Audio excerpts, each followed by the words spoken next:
Eu caí, mas voltei. Vocês estão me ouvindo? Sim, estou ouvindo. Deu uma caída aqui, eu acho. Deixa eu voltar a compartilhar a tela. Então, por exemplo, imagina uma seguinte situação. Eu vou colocar um problema relacionando isso daqui, mas imagina a seguinte situação. Você é, você é um gerente aí de um cinema. E aí você observa o seguinte, quando o preço do cinema é R$ 50, você tem uma média por noite de mais ou menos 200 pessoas que estão aí assistindo a sessão. Então, tem uma situação aí que o ingresso, a entrada do cinema é R$ 50 por pessoa, né, claro. E aí você tem uma média de R$ 200, ou R$ 200, 200 pessoas frequentando por noite esse cinema. Através de uma pesquisa de opinião e tudo mais, você vai lá e levanta o seguinte dado. Para cada R$ 1 que você deixa o seu ingresso mais barato, a cada R$ 1, mais 10 pessoas aparecem na sessão de cinema. Parece vantajoso em algum momento, né? Você vai perder R$ 1 do ingresso, mas em compensação mais 10 pessoas vão frequentar a sua sessão. Qual é o momento que eu posso diminuir o suficiente esse ingresso, de modo que eu ainda consiga ter um lucro alto? O que acontece? Se o ingresso ficar muito barato, vai chegar ao ponto de ter 250 pessoas, 200 não, é mais isso, né? 700 pessoas na minha sala de cinema, mas o ingresso custa R$ 1, por exemplo. Isso não é vantajoso para mim, né? Só que nesse caso, se eu pensar que é R$ 50 por pessoa, eu tenho R$ 1.000 aqui de faturamento. 1.000 não, né? Até mais. Não, R$ 1.000, R$ 10.000.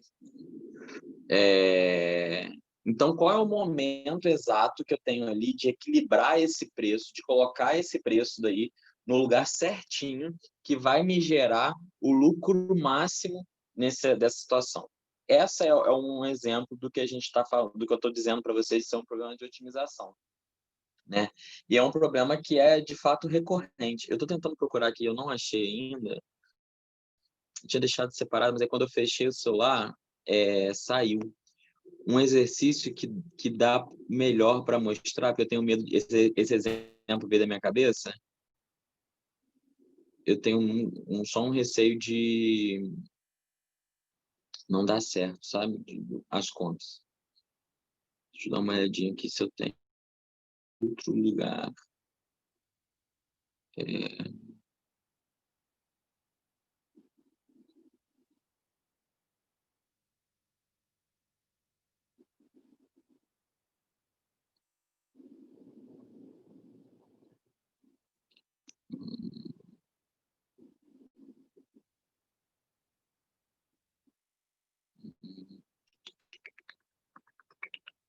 Não, acho que eu vou fazer esse exemplo mesmo e qualquer coisa eu ajusto os valores aqui. Porque a ideia é um pouco essa daí. Então, vamos lá. Deixa eu organizar melhor isso que eu falei aqui. Eita, deu uma travadinha. Foi.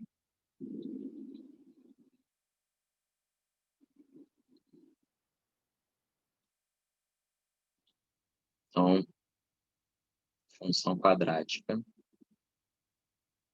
Essa hora de falar desses problemas iniciais é a hora que a gente vai entender o que é importante estudar numa função quadrática, né? Assim, o que ela traz de diferente das outras, porque ela vai ter os mesmos elementos que a função afim, no caso da função geral que a gente estudou, né? Vai ter domínio, contradomínio, imagem, valor, a hora vai estar crescendo, decrescendo, esses valores raiz, a gente vai ter que estudar isso tudo. Mas o que ela tem de diferente? Então, tem lá, vou colocar assim, João é gerente do cinema Que Visão. O preço da inteira em uma sessão é R$ 50.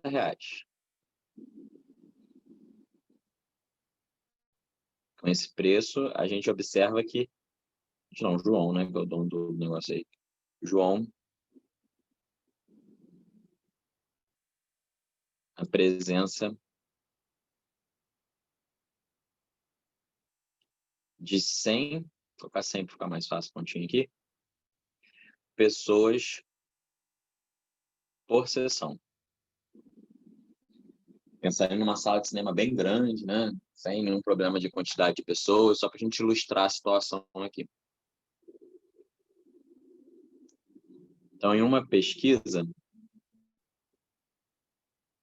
que João observou?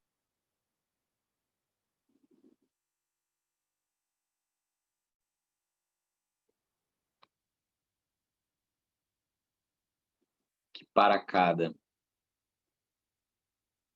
2,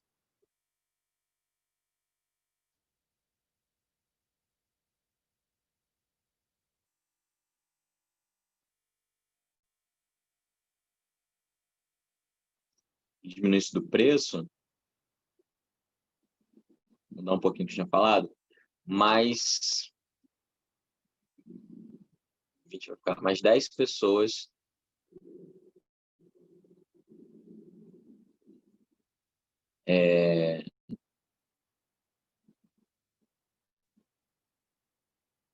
apareciam na sessão.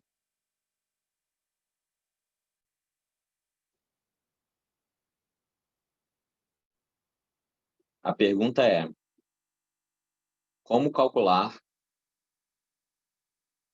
o lucro máximo de João por noite?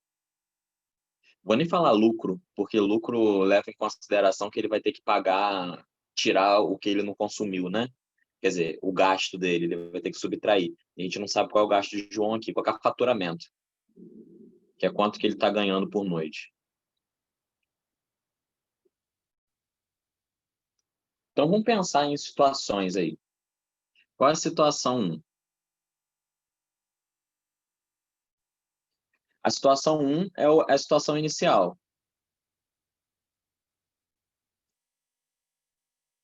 Qual é a situação inicial? Ele tem R$ 50, o faturamento é R$ 50, e 100 pessoas frequentam essa sala de cinema a esse preço, em média, né? Então, a gente tem um faturamento de R$ 5.000 por sessão. Não tem essa primeira situação aí. A situação número 2, eu vou fazer uma alteração. A primeira alteração que eu vou fazer é a seguinte: é se eu vou conseguir baratear esse ingresso R$ 2.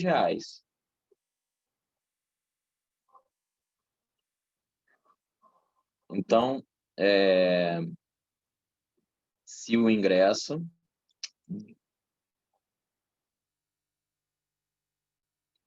for R$ 2 mais barato. O que acontece se o ingresso for R$ 2 mais barato? O faturamento vai ser o seguinte, ó. O preço vai ser 50 menos 2, né? Ele vai custar R$ 48. Porém,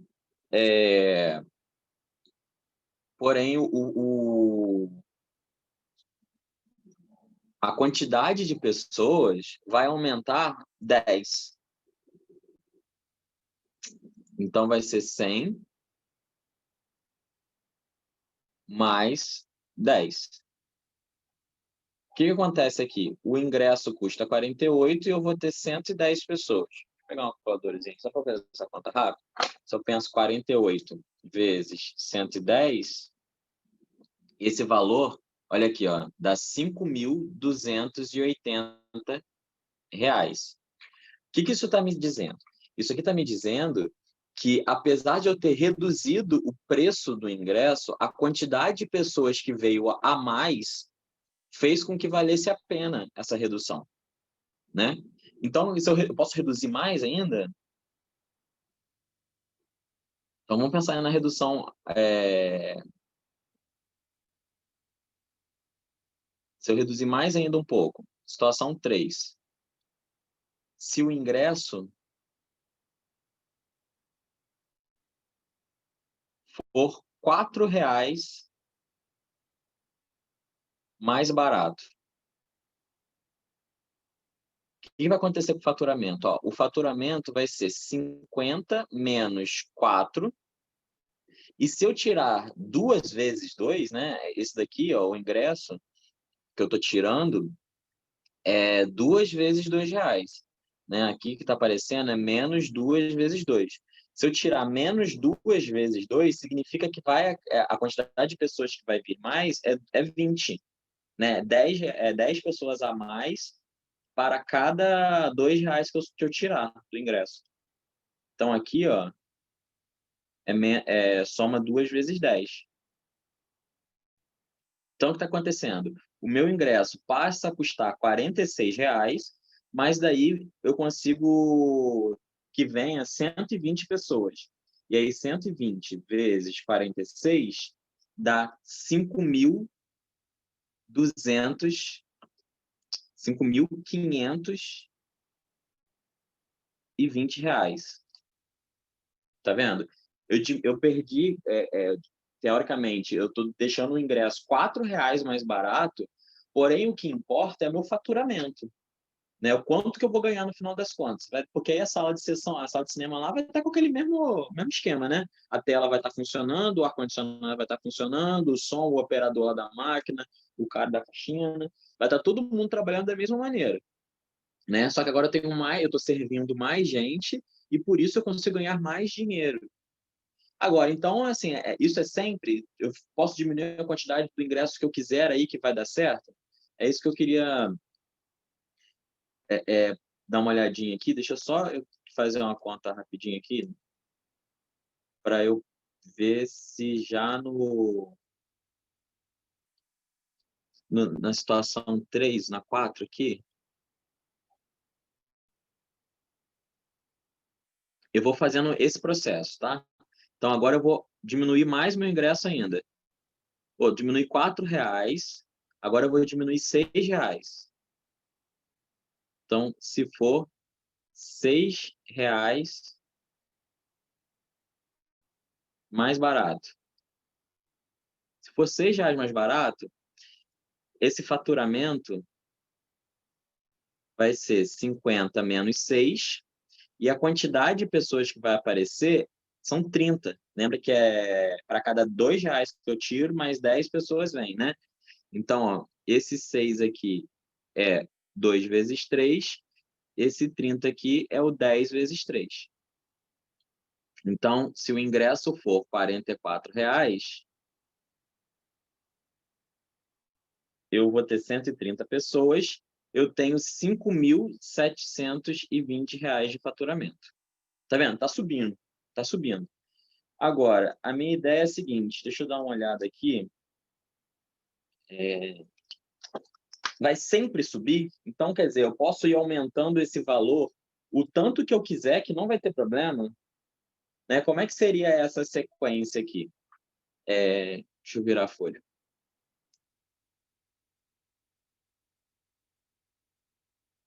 As demais sequências são as seguintes, ó. Ali era a situação 4, né? A situação 5 é se eu tiver uma redução de R$ 8, então o faturamento vai ser 100 menos... 100 não, é 50, né?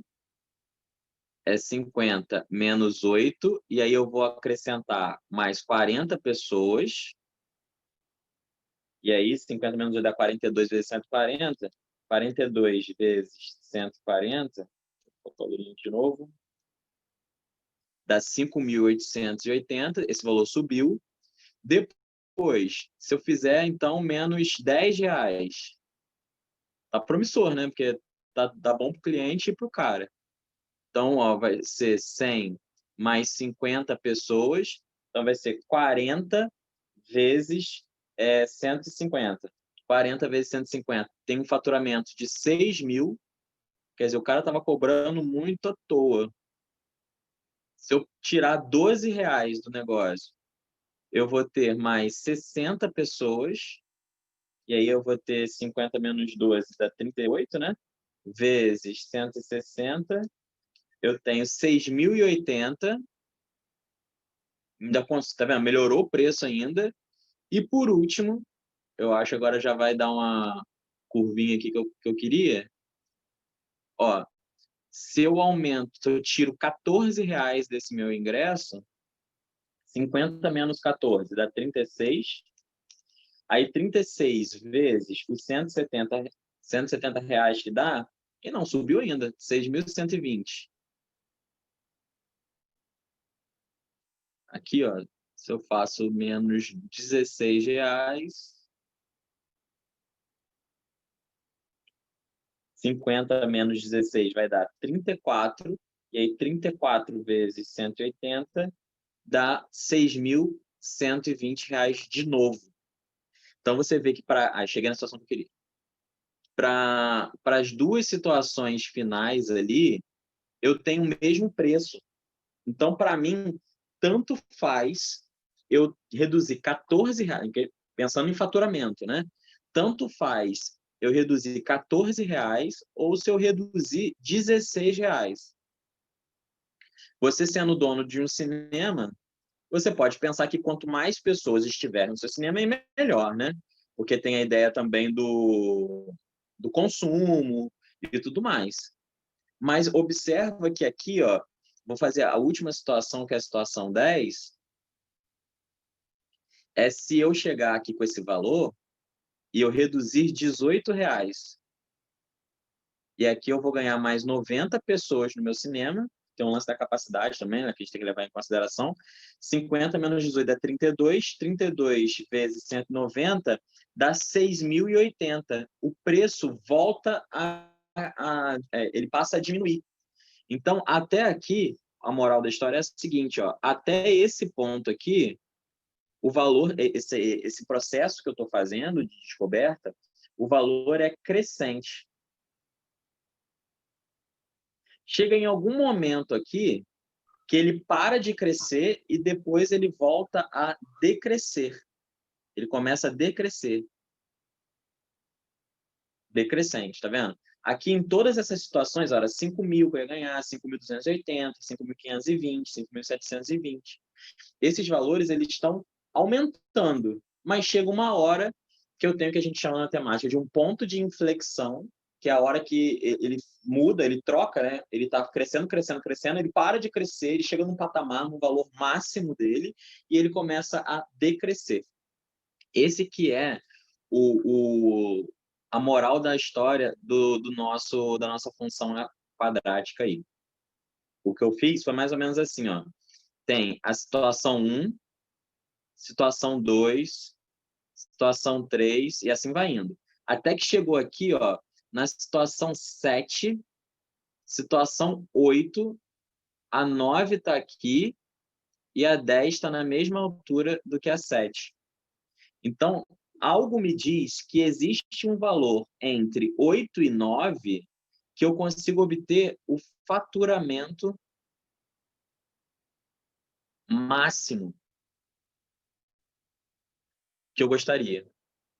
Então, ó, lá quando eu tinha o 1, eu não vou lembrar os valores todos, né? É 5.000. Aqui, quando eu tenho o 7, eu tenho um faturamento de 6.080. Aqui, quando eu tenho o 8, eu tenho um faturamento de 6.120. O 9 tem um faturamento de 6.120 também. E quando eu tenho a situação 10, eu tenho um faturamento de 6.080. Ela volta a decrescer. Tá vendo? Essa que é a moral da história da nossa função quadrática. Ela permite, pela primeira vez, né, a gente não tinha isso na função afim, essa coisa de ter um valor máximo, ou vocês vão ver que vai ter também a opção de ter um valor mínimo, dependendo da função. Tá? Na função, quando eu tinha uma função afim, esse valor era sempre, essa função ou era sempre crescente, se o A fosse positivo, né, no AX mais B, ou ela era sempre decrescente. Ela só descia, descia, descia, e descia infinito. A função quadrática, não. A função quadrática, ela tem esse formato que a gente chama de parábola. Esse formato é tal que ele sobe, né? Ele sobe e depois ele para, ele chega no momento máximo dele, nesse ponto que eu falei com você, que é o ponto de inflexão, e ele desce. Ou ele faz ao contrário. Ele desce, chega no mínimo que ele pode, e depois daí, então, ele sobe. Beleza? Essa é a moral da história pra gente. Falei um montão, nem parei. Alguma dúvida até aqui? Entenderam mais ou menos a situação, o que está acontecendo? Deu para entender sim. Show. Então vamos formalizar essa ideia aí. O que acontece em geral com essa função aqui? Em geral, a minha situação é a seguinte, ó. O faturamento que eu quero descobrir, ele depende da quantidade de reais que eu vou baratear o meu ingresso. Então, o ingresso que custava 50, ele vai ser reduzido de 2 em 2 reais, certo? Enquanto a quantidade de pessoas vai aumentar de 10 em 10 reais. É essa equação aqui que está modelando esse problema. Essa equação, se eu distribuir aqui, se eu fizer distributiva, né, fizer 50 vezes 100, 50 vezes 10. Aí eu venho aqui e faço menos 2x vezes 100, menos 2x vezes 10. Essa equação fica da seguinte maneira, olha, o f de x vai ser igual. O 50 vezes 100 dá 5.000, 50 vezes 10x dá 500x. Menos 2 vezes 100, menos 2x vezes 100 dá menos 200x, menos 2x vezes mais 10x dá menos 20x ao quadrado. E aí eu tenho essa função aqui, ó. Essa função que tem menos 20x ao quadrado mais 300x mais 5.000. Quer dizer, essa função é a chamada função do segundo grau. Ela tem esse nome porque a equação que descreve ela, né, a lei de informação dessa função, é uma equação do segundo grau. Tá vendo? Eu tenho um termo do primeiro grau, ou de grau zero, que é o 5.000, ele é um termo dependente. Eu tenho um termo de grau 1, que é o x, e eu tenho um termo de grau 2, que é o x ao quadrado. Antes da função afim, era como se eu tivesse só assim, ó, quer ver? Era como se eu não tivesse esse pedaço aqui. Né? Esse pedaço que eu tentei apagar aqui, não consegui. Tá? Agora eu tenho esse outro termo de grau 2. Daí, a gente está preparado, então, para estudar os elementos dessa função. O que essa função tem de diferente? Já vimos o mais importante que ela tem de diferente, o que traz mais, o que a gente vai precisar, assim, os problemas de função que são modelados por uma função quadrática. Esses problemas geralmente estão interessados em saber sobre o que acontece aí nesse valor máximo ou nesse valor mínimo que aparece, tá? Então, esse é o principal de todos. Mas o que mais ela traz de diferente para a gente que a gente precisa saber? Então, falamos do conceito, vamos falar agora da definição mesmo. O que é uma função afim?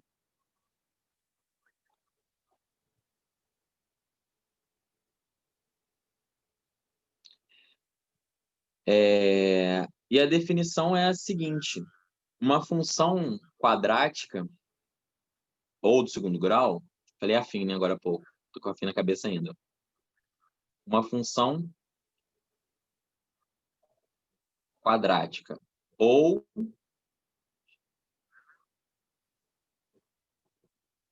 função do segundo grau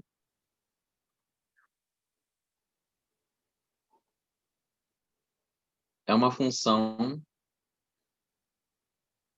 definida da seguinte maneira, ó. Ela é uma função cujo domínio são os números reais, e isso vai até os números reais, do número real ao número real. Posso usar qualquer número para fazer essa função. E o f de x, a lei de formação dela, dessa vez é ax² mais bx mais c.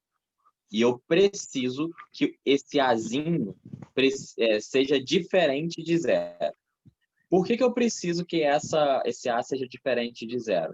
Isso aqui é pelo seguinte, se o a for igual a zero, eu não tenho esse termo aqui. Se eu não tenho esse termo, essa função é uma função afim, é uma função do primeiro grau. Né? E eu não quero estudar uma função do primeiro grau, porque eu já fiz isso. Então, é por isso que a gente considera o a diferente de zero. Ok? Então, só para a gente colocar de observação aqui, ó, quando a é igual a zero, a função é do primeiro grau. Lembrando que esses parâmetros A, B e C aí, é só uma questão de letra mesmo, podia ser qualquer outro, né? É para não confundir que esse A, B e C, sei que pode parecer um pouco complicado isso, mas esse A, B e C não tem nada a ver com A, B e C da função, o A e B da função que a gente estudou agora há pouco, tá? É só uma questão mesmo de nome, de colocar um nomezinho para ele. Então, exemplos de função afim.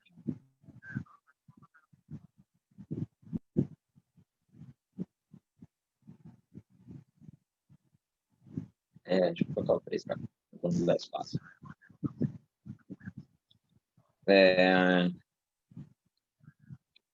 Y igual a 3x² mais 4x menos 1. Ou então, g de x é igual a x² menos 1. Ou ainda, h de x é igual a x² mais 2x. Ou então, f de x é igual a menos 1/3 de x². Exemplos de funções aí. Ok? Deixa eu ver que horas são aqui. Tá. Assim, o que é mais importante quando a gente fala de função? Quando a gente fala de função, a gente tem os valores notáveis dessa função. Fala do gráfico, né? E aí no gráfico eu vou mostrar esses valores notáveis.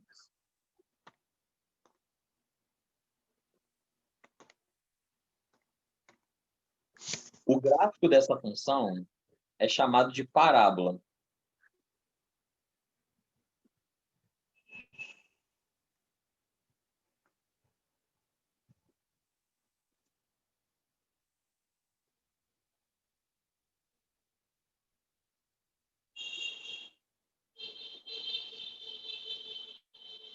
Então, é uma curva.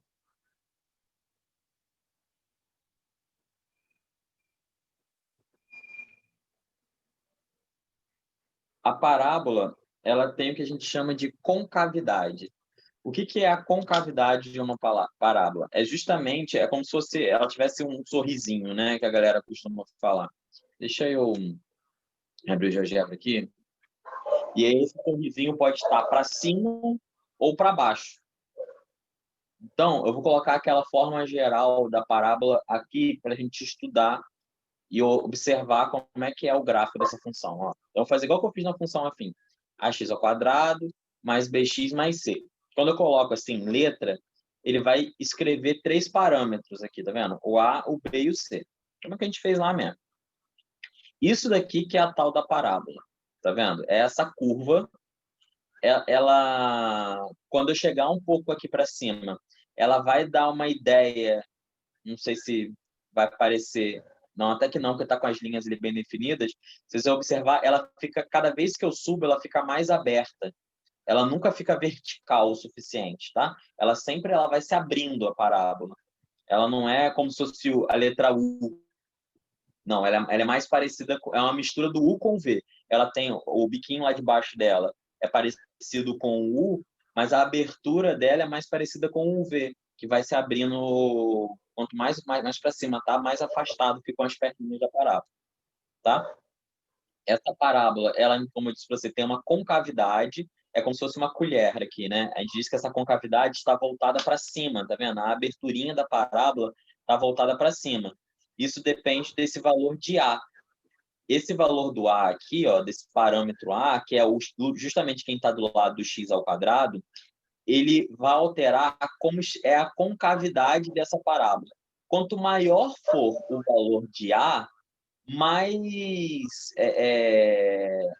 fechadinha essa parábola vai ser, porque ela faz o crescimento da parábola ser acelerado.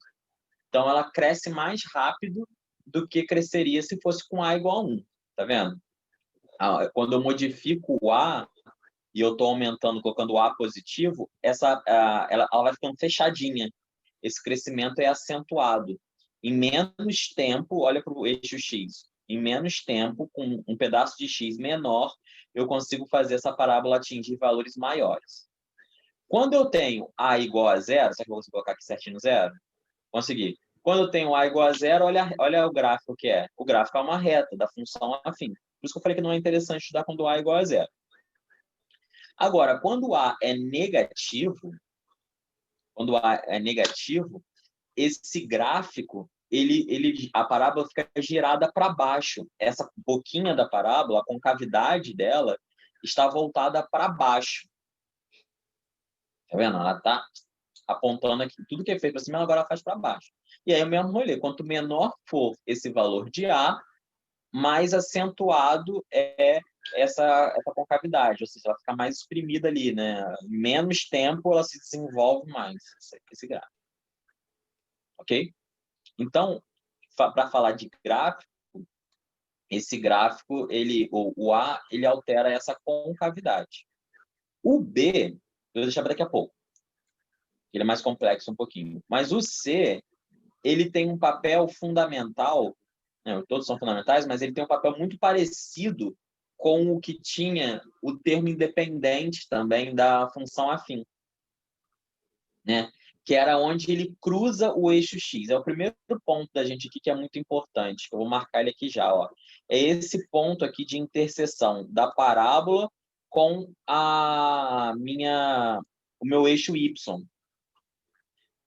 Isso vai acontecer para todas as funções. O termo independente, ou seja, aquele termo que não está ligado a uma incógnita, tá vendo? Eu tenho 1,3 está ligado ao x ao quadrado. O 1 está ligado ao x. O c, que é esse 1 aqui, ele está solto, ele não depende de ninguém. O valor dele ali, ele está ali sozinho. Ele sempre vai ser, esse valor que está sempre solitário, ele sempre vai ser o lugar onde o gráfico da função cruza o eixo y. Então, nesse caso aqui, ó, estou tentando colocar o valor. Além de nome, vou colocar nome e valor. Olha lá, ó. É 0, 1. O que significa isso? É quando o x é igual a 0 e o y é igual a 1. Se eu mudar, então, o valor do c, essa parábola vai subir. Tá vendo? Ela faz a translação vertical. O que significa essa translação vertical? Eu estou fazendo aquele ponto cruzar agora não mais no 0,1. Ele está cruzando no 0,5.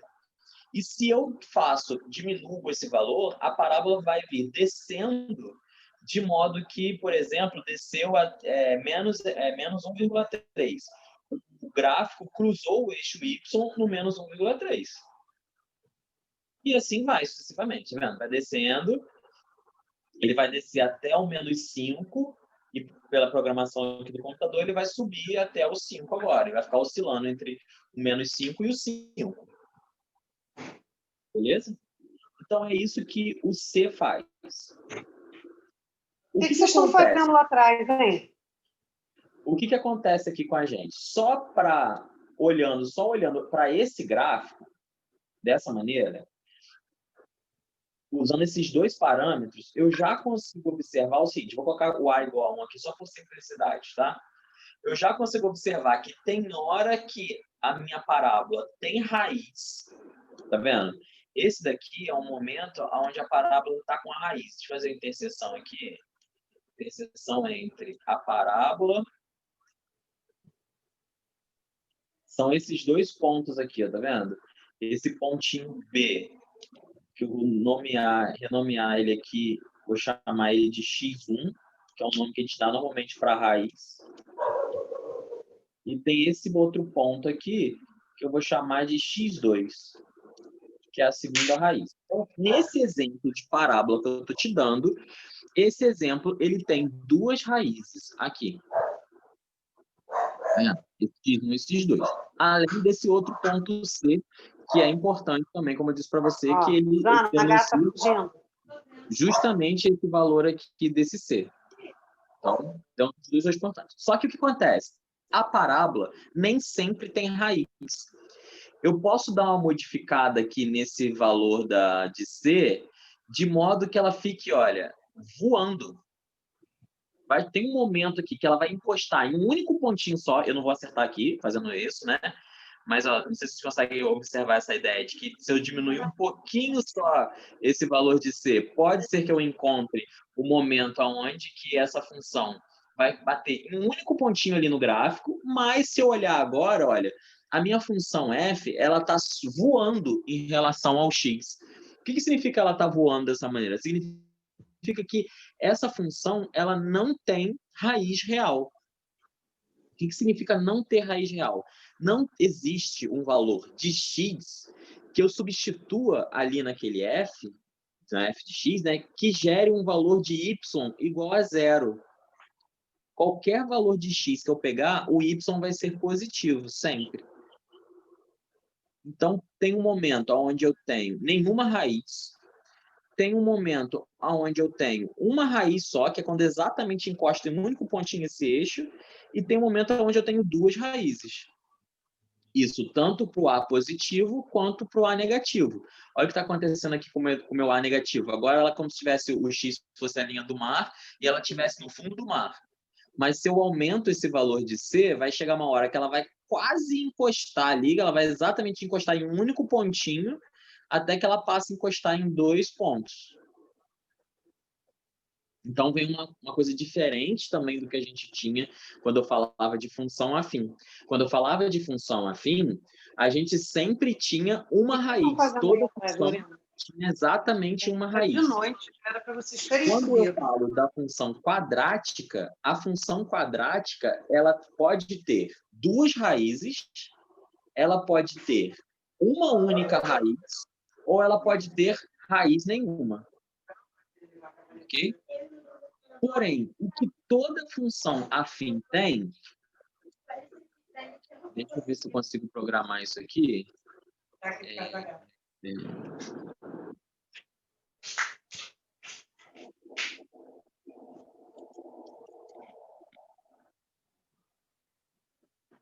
Não, peraí.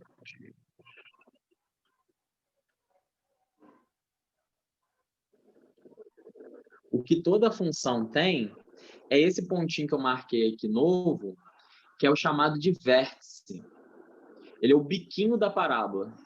Tá vendo? Esse daqui, ó. Esse daqui é a grande estrela do nosso problema. Esse vértice aqui, deixa eu colocar as coordenadas dos outros. Esse vértice aqui, ele tem,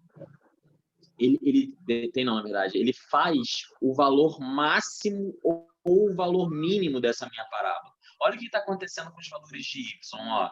Eles estão negativos, mas está subindo, tá vendo? Eu estou crescendo com os valores, ó, menos 6, aqui é menos 4, aqui é menos 2, até que eu chego no valor máximo e depois ele volta a cair. Que é aquilo que aconteceu no meu problema lá inicial, estão lembrados? Quando eu estava falando desse problema aqui, ó, tá vendo? É isso que aconteceu. O meu faturamento estava subindo, até que chegou numa situação onde que o faturamento foi igual. E depois ele voltou a descer. Esse valor chamado de vértice, ele é super importante para a minha parábola. Ele é quase como a estrela da resolução dos problemas que podem aparecer aí envolvendo a parábola. Por quê? Lembra que quando a gente fala de função, a gente tem duas abordagens? A gente pode abordar função pensando na parte geométrica e a gente pode pensar em função abordando na parte algébrica. A parte algébrica é a parte das contas. Quando eu falo da conta, o vértice é importante porque ele fala desse valor máximo ou desse valor mínimo da parábola. Tá vendo? Quando eu coloco a situação assim, esse vértice denuncia o valor mínimo, que ele está indo lá de cima, o valor era alto, ele vem decrescendo, até que eu chego no valor mínimo, e aí eu vou subindo. O que esse vértice está me dizendo? Esse vértice aqui, ele me diz duas situações. Ele tem duas coordenadas, né? Aqui, ele tem... Deixa eu colocar um valor positivo aqui. Seu som sumiu, professor. Sumiu? Vocês estão me ouvindo? Sumiu o som? Eu tô escutando, não sei se isso sou eu. Foi a Silvana que falou? Você tá me ouvindo, Silvana? Eu também estou ouvindo. Foi a Silvana que falou que não estava ouvindo. Tá ouvindo agora? Será? Deve ter dado uma caidinha na internet, né? Então, a gente está... lembrei. A estrela dessa função quadrática é esse momento aí onde ela chega no seu máximo ou no seu mínimo, né? E o que o vértice ele faz? Qual é a interpretação que eu posso dar para o vértice? Qual é a moral da história do vértice? O que ele traz? Ele tem duas coordenadas como qualquer ponto. Isso é muito importante colocar na cabeça. Qualquer ponto que eu marcar aqui nesse gráfico, esse ponto tem duas coordenadas, certo? O que as duas coordenadas do vértice dizem? A primeira coordenada do vértice é o x, a gente chama popularmente de x do vértice. Essa primeira coordenada diz quando o valor máximo ou o valor mínimo, nessa minha situação é valor mínimo. Então, quando o valor mínimo vai ser atingido. É o momento que isso vai acontecer. Então, ali, ó, quando que o valor mínimo vai ser atingido? O valor mínimo vai ser atingido quando o x for igual a 1,38. Ok? Agora, qual é esse valor mínimo? O valor mínimo é o y do vértice, é a outra coordenada, é o menos 4,47. Então, quando eu falar assim, vértice da parábola, eu sempre tenho que colocar na minha cabeça que eu tenho duas coordenadas, o x e o y, como em todo ponto. O x do vértice me diz quando aquela situação de mínimo ou de máximo vai acontecer, e o y do vértice me diz qual é aquela situação. São duas perguntas diferentes que vão ser norteadoras na resolução de problemas para vocês. Tá? Essa é a parte algébrica do vértice. Qual é a parte geométrica? Essa parábola, ela tem um eixo de simetria. O que é isso, de simetria? É aquele lance de relação de espelho. É como se eu pensasse aqui... Deixa eu ver aqui, y... Não, x igual a menos b. Deixa eu traçar uma reta aqui rapidinho. Ó, essa linha que eu fiz aqui, tá vendo? É uma linha que sai exatamente do vértice. É uma linha vertical que passa pelo vértice, tá vendo? O que tem essa linha de especial? Ela divide a minha parábola no meio. Deixa eu até tirar o eixo para você ver sem o eixo.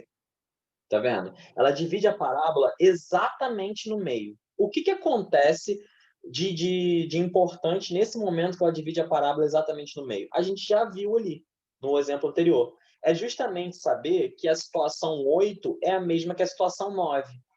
Que a situação 7 é a mesma que a situação 10. A mesmo sentido. Elas acontecem em momentos diferentes, porém o valor atingido, nesse meu caso, meu faturamento na situação 8 e na situação 9 é o mesmo da situação 7 e da situação 10. É o mesmo. Então, o que é esse lance daí, desse eixo de simetria?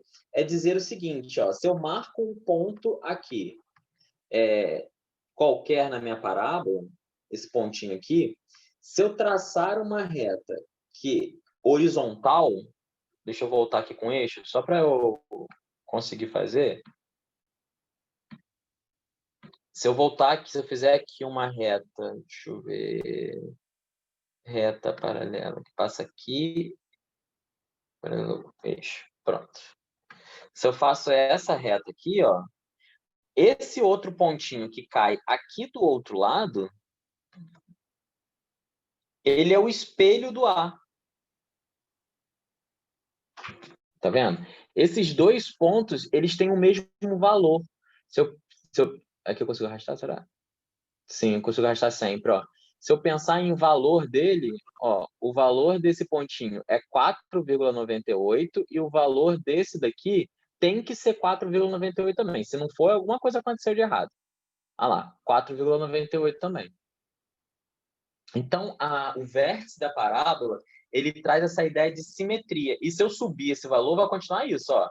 Tá vendo? 6,96, 6,96. Em cima das raízes, acontece também. Um é zero e o outro lado é zero. Então, o vértice da parábola me traz essa simetria nesse desenho, que é a outra função do vértice, é a função geométrica desse vértice. Tá. Até aqui tudo bem? Sei que tem muita informação, depois eu esquematizo isso tudo, prometo. Mas está dando para acompanhar pelo menos esses desenhos aí, a variação de cada um deles e tudo mais? Ou ficou alguma coisa muito bagunçada, muito perdida?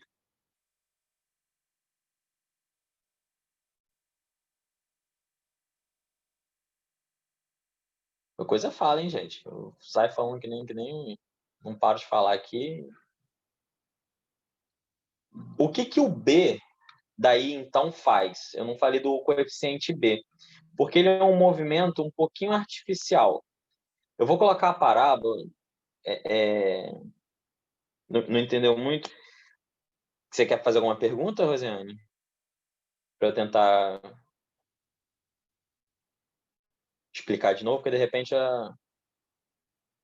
foi algo que eu falei realmente que não ficou muito claro.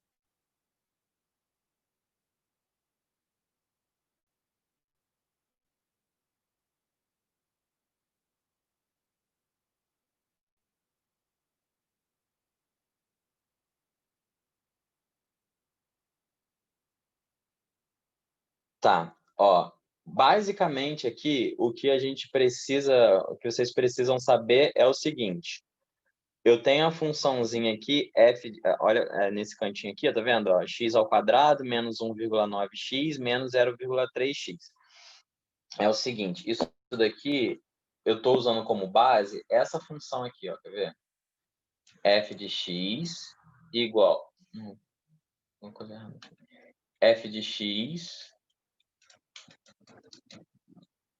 igual a ax² mais bx mais c.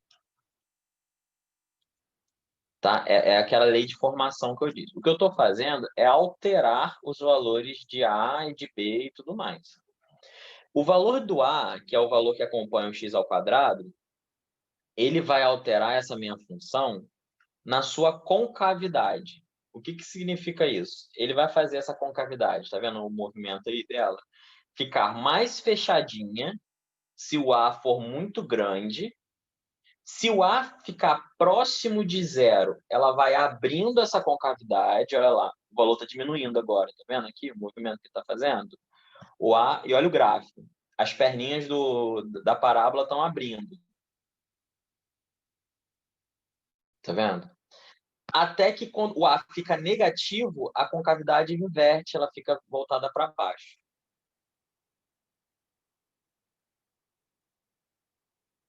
Então, o A é esse lance da concavidade, estar para cima, se for positivo, ou estar para baixo.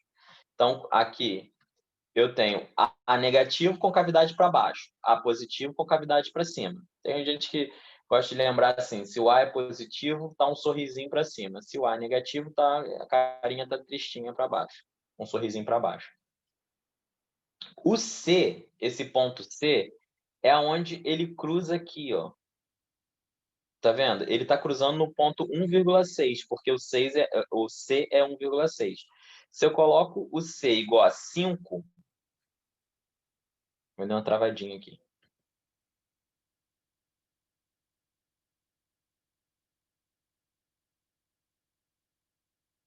Eita. Peraí que travou tudo. Se eu coloco o C igual a 5, tá vendo? Ó, ele passa no ponto, está aqui entre 4 e 6, que é o 5. Se eu coloco o C igual a menos 5, ele vai passar aqui entre o menos 4 e o menos 6. O que eu estava falando com vocês é o movimento do B, que é um pouquinho artificial. qual é o movimento do B? Vou colocar uma situação aqui que é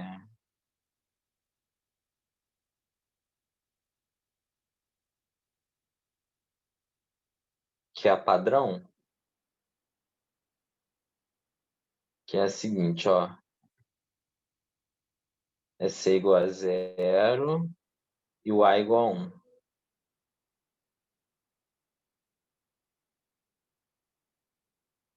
O C, costumo brincar para falar que o B, na verdade, ele faz a parábola dançar. E essa dança, quem faz é o vértice. Olha para o vértice, que é esse pontinho aqui, né? Eu vou colocar aqui, tem uma ferramenta aqui que chama habilitar rastro. Ele vai fazer o rastro, eu vou colocar para dançar, ele vai fazer o caminho que esse vértice está fazendo, de propósito. Não queria que isso aqui estivesse acontecendo. Peraí. Não. Então, olha o caminho que... Vou colocar um A qualquer aqui, não tem problema. Olha o... Ai, não. O computador não tá respondendo aos meus comandos aqui. Tá travando tudo.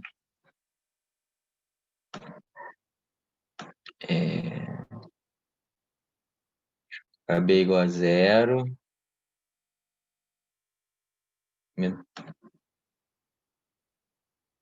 Exibir rastro, agora foi. Então, eu quero só o B mexendo.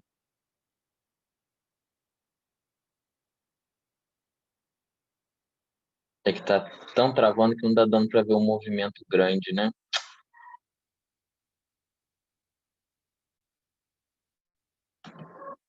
Pausando. Tá vendo? A parábola... Exibir rastro. Deixa eu ver se agora vai.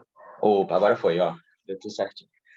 Tá vendo? Olha o desenho que o vértice V está fazendo.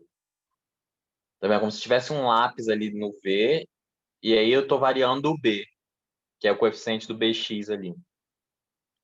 Quando isso acontece, o desenho que o vértice está fazendo é uma outra parábola, só que é a parábola quando A é igual a -1. É a parábola que é virada para baixo.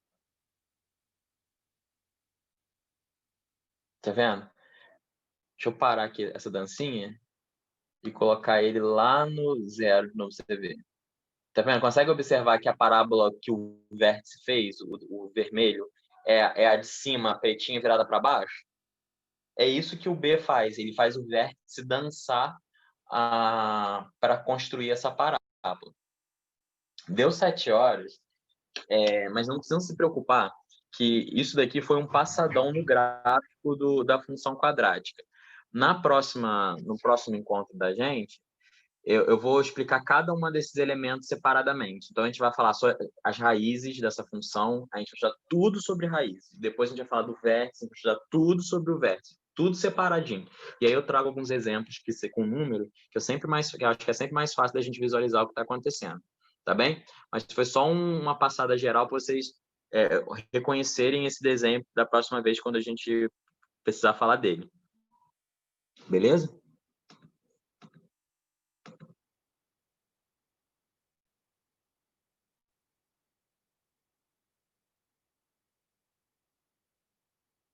Então é isso, pessoal. Tchau, boa noite. Boa noite. Boa noite, Obrigada. professor. Nada.